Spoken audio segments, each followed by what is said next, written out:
En esta obra se puede apreciar claramente el concepto de querer ser, porque el Museo Guggenheim de Bilbao no solo busca cumplir su función como museo, sino también transmitir una identidad propia y relacionarse con el entorno.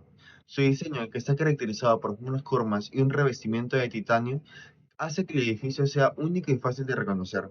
Sin embargo, no se trata únicamente de una forma llamativa. El museo está ubicado junto al río de Bilbao, y sus materiales reflejan la luz y el agua, creando una conexión con el paisaje y con la ciudad. Además, antes de su construcción, esta zona se encontraba bastante deteriorada, y el museo le ayudó a transformarlo en un espacio más atractivo y lleno de actividad.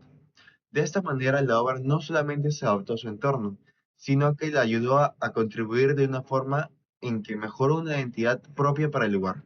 Por eso, yo considero que el Museo de Guggenheim es un buen ejemplo de querer ser, ya que demuestra cómo la arquitectura puede expresar un carácter propio y al mismo tiempo integrarse con el entorno donde se encuentra. Hola a todos, soy Camille Rixe y hoy quiero hablarles del concepto de poder ser, que define la capacidad de la arquitectura para glorificar los recuerdos de una ciudad y transformarlos en símbolos. El mejor ejemplo de esto es el Museo Guggenheim de Bilbao, diseñado por Frank Gehry. Como vemos en la imagen, el edificio no es una estructura aislada, está profundamente conectada con la historia de Bilbao. Sus formas curvas evocan a los barcos y el puerto, rinde homenaje a su pasado industrial y se integra perfectamente con el río, el corazón del desarrollo de la ciudad. Un dato fascinante es su inspiración. Frank Gehry recordaba a los peces con los que jugaba de niño con su abuela, y esa fluidez del agua y los peces se refleja hoy en las curvas libres del museo. En conclusión, el Guggenheim logró la transformación e identidad de Bilbao. Hoy no es solo un museo de arte, sino un símbolo de orgullo que demuestra cómo la arquitectura puede transformar la memoria en una experiencia que todos podemos sentir. El deber ser de la arquitectura, en este caso el Museo Guggenheim de Bilbao, se manifiesta mediante un cuatro cometidos, el cual está el recepcionar, analizar, esquematizar y como último se integró el edificar. En recepcionar se recopila la información sobre el contexto urbano de Bilbao, lo cual relaciona con la necesidad cultural y la ciudad. En el tercer ítem, que es analizar, se evalúan las condiciones del terreno, el clima, la estructura y la funcionalidad.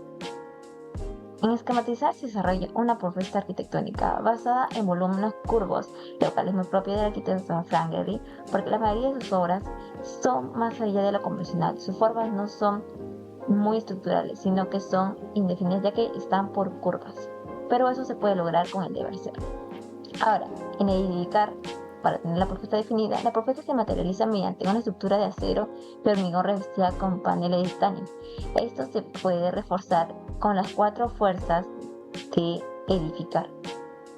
Como las cuatro fuerzas, primero está la fuerza de compresión. Esto se puede transmitir en las cargas hacia la climatización a través de columnas y núcleos de hormigón. Está la fuerza de tracción, donde se absorben las estructuras metálicas que sostienen las curvas, en donde también las fuerzas de corte estabilizan y soportan por ricas uniones de muros estructurales, lo cual pueden garantizar la estabilidad frente a cargas laterales. Después de analizar el Museo Guggenheim de Bilbao, considero que esta obra representa muy bien los tres conceptos de arquitectura: el querer ser, el poder ser y el deber ser. En primer lugar, cumple con el deber ser porque funciona de manera eficiente como museo, ofreciendo espacios adecuados para las exposiciones y para que los visitantes puedan recorrerlo cómodamente. En cuanto al querer ser, el edificio tiene una identidad muy marcada y al mismo tiempo logra integrarse con la ciudad de Bilbao, convirtiéndose de esta forma en un símbolo que ayudó a renovar la imagen del lugar. Finalmente, el poder ser se refleja en las emociones que transmite, ya que su diseño sorprende y hace que la experiencia de visitarlo sea inolvidable. En mi opinión, el Museo Guggenheim demuestra que una buena obra arquitectónica no solamente debe cumplir con su función, sino también relacionarse con su entorno y generar una conexión emocional con las personas. Mi conclusión personal es que para mí el Guggenheim de Bilbao es el mejor ejemplo de cómo el querer, deber y poder ser se alinean para cambiar una ciudad. El querer ser nació de la ambición. Bilbao quería dejar atrás su pasado gris industrial para volverse un icono cultural, mientras Gehry quería romper las reglas con una arquitectura libre y escultórica. Esto se amarró al deber ser porque el edificio tenía la obligación de reactivar la economía, conectar con el agua y funcionar como un museo de vanguardia. Finalmente, el poder ser lo hizo realidad en la obra. Se logró gracias a la ingeniería, un presupuesto colosal y la audacia de construir esas curvas imposibles revestidas de titanio. En conclusión, el éxito del proyecto es que el poder técnico estuvo al servicio de un querer audaz, demostrando que la arquitectura puede transformar por completo la identidad de una sociedad.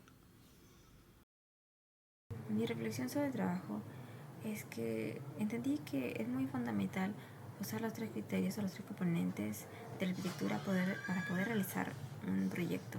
Y eso se nota mucho en el Museo Guggenheim Bilbao, ya que cumple con los 3 componentes: el querer ser, el poder ser y el deber ser. En el querer ser se nota cómo el proyecto se integra con el entorno mediante la materialización de la obra. Por ejemplo, el titanio nos da un poco del pasado industrial del centro Bilbao. Ahora, el poder ser se enfatiza con las memorias vividas, el pasado del arquitecto, y eso se nota mucho en las obras de Frank Gehry, ya que la mayoría de las obras de Frank Gehry no son simétricas y no son cuadradas, son curvas y más allá de lo convencional.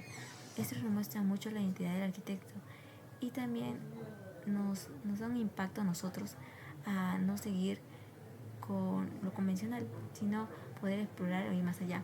Ahora, en el deber ser, para nosotros poder realizar un proyecto tenemos que seguir con los 4 20 del deber ser: el esquematizar, analizar, reflexionar, edificar. Siguiendo estos 4 ítems, nosotros podemos tener un proyecto que sea estable y funcional. Muchas gracias.